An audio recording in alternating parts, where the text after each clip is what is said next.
Awalnya cuma jadi bahasa akademik. Sekarang hal ini sudah pasti ada di timeline medsos kalian semua.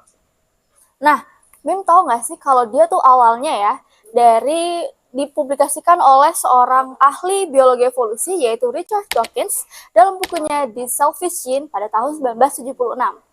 Halo Fopolix, welcome Welcome to to Folklore, Folklore, Folklorik Fopolix Explore. Explore. Nah, di episode Folklore kali ini kita bakal ngebahas tentang yang namanya meme.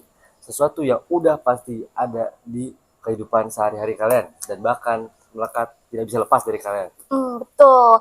Tanpa berlama-lama lagi, langsung saja ke pembahasannya. Nah, mungkin kalian bertanya-tanya, kok yang awal istilah akademis bisa jadi sebutan untuk foto dan video lucu? Jadi gini nih, awalnya pada tahun 1993, seorang pakar hukum dan internet, Mike Godwin, menggunakan istilah meme dalam konteks internet.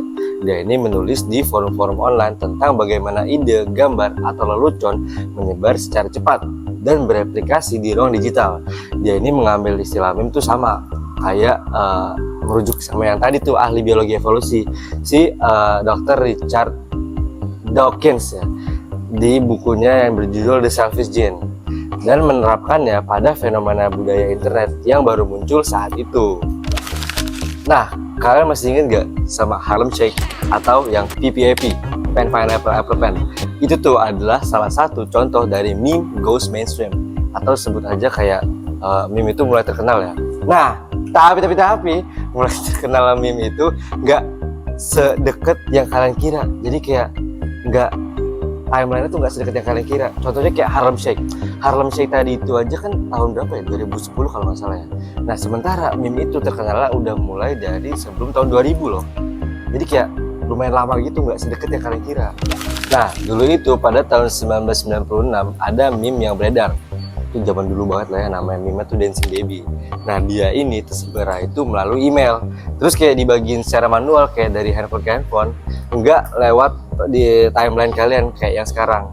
Nah, terus meme ini juga mulai booming banget ketika serial TV Ally McBeal pada tahun 1998 menampilkan animasi Dancing Baby ini sebagai halusinasi dari karakter utama. Nah, dari sinilah meme ini benar-benar menembus budaya populer di luar komunitas internet. Nah, baru deh pada awal era 2010-an di mana medsos mulai jadi populer, meme juga jadi cepat nyebar. Kayak langsung aja ada di timeline kalian, gak harus disebarin secara manual kayak pas meme Dancing Baby tadi. Nah, Fopolix, meme tuh ya makin lama atau makin kesini tuh dipakai buat hal yang serius juga. Misalnya, brand sekarang tuh promosi pakai meme biar lebih relatable dan pasarnya tuh gampang dijangkau. Misalnya, Netflix pas rilis Wednesday, mereka gencar banget nih promosinya pakai meme dan juga konten yang relatable sama karakter Wednesday Addams di TikTok sama Twitter. Bahkan ya, ada konten dance ala Wednesday Addams yang tembus sampai 25 miliar views loh.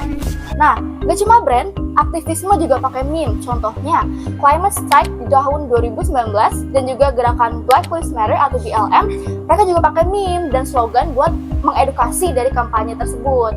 Nah, di politik juga dipakai, misalnya di pemilu Amerika nih ya, Amerika Serikat pada tahun 2016, ada yang namanya meme Pete the Frog, itu dipakai buat supporter dari Donald Trump. Di Indonesia juga meme dipakai loh, dari pilpres sampai demo, itu banyak banget meme yang dipakai buat jadi serangan atau sindiran dari politik, guys. Nah, saking universalnya, meme sekarang itu udah jadi kayak social currency. Misalnya, kalau Fopolix ngerti dari suatu memes yang lagi trending nih, dan congrats, kalian masuk ke dalam klub kami, misalnya kayak gitu. Bahkan, ada studi dari Morning Consult tahun 2003, itu bilang mayoritas Gen Z menganggap kalau meme itu esensial buat komunikasi online mereka. Jadi, bagi generasi sekarang, meme sama pentingnya kayak bahasa sehari-hari. Dan tiap generasi itu punya gaya meme-nya sendiri. Misalnya, milenial itu mereka lebih akrab sama meme klasik kayak Rage Comics ataupun reaction GIF yang bersifat lebih simple. Sedangkan Gen Z itu mereka beda total, guys. Mereka suka humor yang lebih chaotic, terus absurd, sama kadang tuh nggak ada punchline-nya. Terus sekarang kita masuk ke Gen Alpha. Mereka gen yang lahir di barengan sama iPads dan juga YouTube Kids. Bagi mereka, meme ini lebih sering muncul dalam bentuk short film video atau filter AR dan juga tren di TikTok yang dan juga YouTube Shorts. Jadi, sense of meme dari tiap-tiap generasi itu berbeda. Nah, makanya meme sekarang udah berkembang jadi bahasa dan juga identitas dari tiap-tiap generasi. By the way guys, kalian kan juga pasti pernah ngeliat meme-meme yang berbau politik dan akhirnya bikin kalian penasaran kayak ini meme tuh tentang apa sih? Kayak contohnya meme ini deh, Ahmad Syaroni yang Iron Man, tapi diganti mukanya jadi muka Ahmad Syaroni, terus dia bilang kayak, Jarvis, rumahku kok dijarah tapi kamu diem aja. Nah, itu kan meme lucu banget ya, dan kalian jadi penasaran soal ini tuh tentang apa sih. Nah, itu tadi disebut sebagai meme politik. Namanya cukup straightforward ya. Nah, meme politik ini itu tuh bisa berfungsi sebagai alat untuk komunikasi politik yang efektif, seperti kayak menyampaikan kritik, satir, atau dukungan terhadap kebijakan dan tokoh politik dengan cara yang singkat, mudah dipahami, dan seringkali menggunakan humor atau ironi. Nah, meme politik juga dapat menjadi sarana edukasi, propaganda, dan ruang ekspresi kritik sosial yang tajam, terutama di kalangan generasi muda.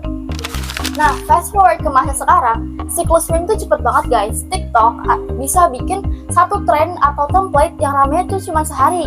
Nah, besoknya tuh udah basi, itu bisa kayak gitu. Nah, kadang kita tuh baru ngeh, orang lain tuh udah move on dari meme atau template tersebut. Plus, AI itu udah bisa bikin meme otomatis. Bahkan ya, deepfake video itu juga bisa bikin meme juga. Nah, itu tuh bikin format meme makin kreatif, tapi sekaligus tuh bikin deg-degan karena kita tuh bisa pakai buat hal berbahaya juga kan. Nah, intinya meme ini udah nggak bisa dilepas dari yang namanya pop culture. Dia udah jadi cara komunikasi dari global. Bener banget nih Popolis, kalau kata orang, you don't just laugh at memes, you actually live through them. Karena kayaknya setiap fase hidup kita tuh ada meme masing-masing loh ya. Nah, betul banget itu Popolix. So, that's it Popolix. Dari konsep akademis nih ya di tahun 70-an sampai jadi bahasa pop culture, meme mudah menemani kita semua. Jangan lupa drop meme favorit kalian di kolom komen ya, karena siapa tahu meme yang kalian drop ini bisa kami jadikan bahasan untuk folklore selanjutnya. Nah, karena waktu kita udah habis nih, kami izin pamit undur diri ya, dan sampai jumpa di folklore berikutnya.